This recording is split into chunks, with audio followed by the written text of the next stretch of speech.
For me, just the fact that when we were shooting Iron Man in 2007, he gets shrapnel in his heart, and then Yin Sen puts a metallic tokamak reactor in his chest to keep the shrapnel out of his heart. I mean, it's beyond metaphoric. It's literally the physicalization of it, and I think that's why Stan Lee and the whole just Marvel lexicon is so.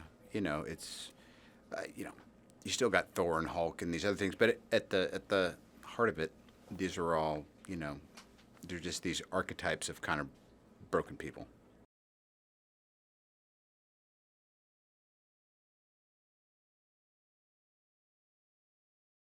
I appreciate that there's a modicum of desperation going on in this during the Civil War of it all. He's like, man, we need backup and who's available and all that. And he kind of got a lead on a prospect, kind of like a baseball scout. And then, fortunately, he just develops this belief in Mr. Parker.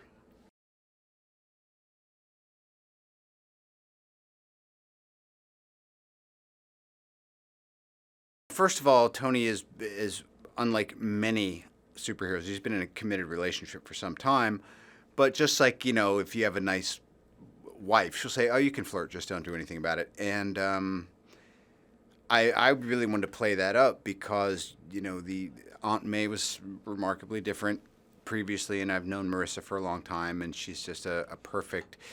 Uh, you look at the way that Spider-Man: Homecoming is cast, it tells you everything you need to know about what a fresh start this franchise is getting.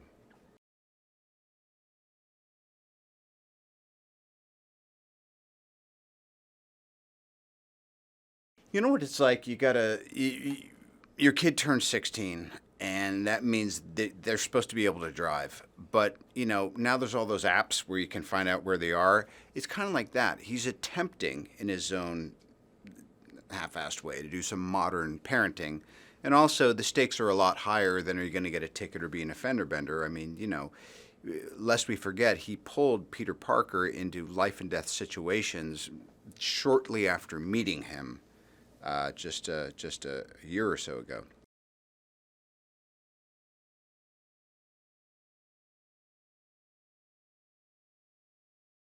He's self-aware enough to know that he might not be making the right decisions, but you do what you can, and he's a lot more personable than he used to be. Um, Also, if you think about all the times he's been up against these insurmountable odds and situations and all that, it is a little bit the idea of what we were talking about earlier too. Of you're looking for folks you can kind of pass the ball to in case you got to take a powder.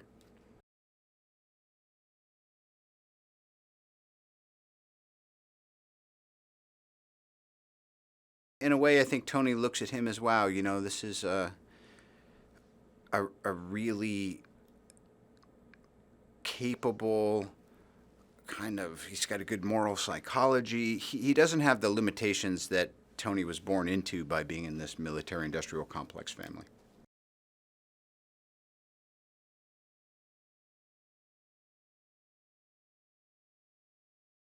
This movie is really fun. It's really well conceived. It's highly entertaining. It really takes full advantage of all of the possibilities that you would hope a new iteration of Spider-Man would have. It really delivers.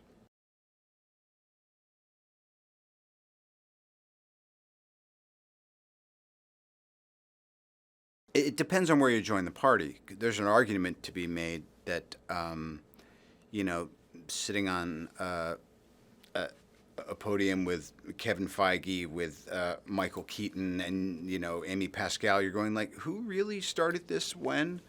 It's just something that generationally speaking, it just kind of it seems to still have legs, and I say that as a huge fan of the Spider-Man comics, and it's Peter Parker that introduced me to this universe to begin with. So for me, it's a homecoming.